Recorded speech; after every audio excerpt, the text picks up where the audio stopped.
Hi everyone, আসসালামু আলাইকুম। সবাই কেমন আছেন? আলহামদুলিল্লাহ, আমিও ভালো আছি। সকাল সকাল চলে আসলাম ডক্টরের কাছে। মেয়েটা অনেক বেশি অসুস্থ, তাই চলে আসলাম ডক্টরের কাছে। ডক্টর দেখাবো, দেখি সিরিয়াল পাই কিনা। আল্লাহর কাছে সব সময় বলি, আল্লাহ তুমি আমাকে অসুখ দিও, কিন্তু আমার ছেলে মেয়ে দুটাকে সুস্থ রেখো। সারাদিন যতই দুষ্টামি করুক, যত বকা দেই, ধমক দেই, রাতে যখন ঘুমায় মুখের দিকে তাকালে মনে হয় কেন বকা দিলাম, কেন ধমক দিলাম। এত মায়া লাগে, মনে হয় এই দুইটা মুখের মধ্যেই আমার জীবনের সব সুখ লুকিয়ে আছে।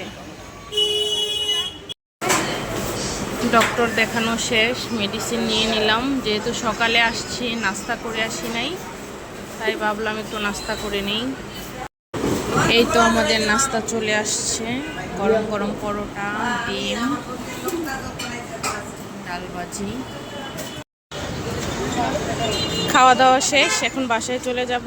ভিডিওটি ভালো লাগলে একটি লাইক করে দিন আর চ্যানেলটা সাবস্ক্রাইব করে দিন। আল্লাহ হাফেজ।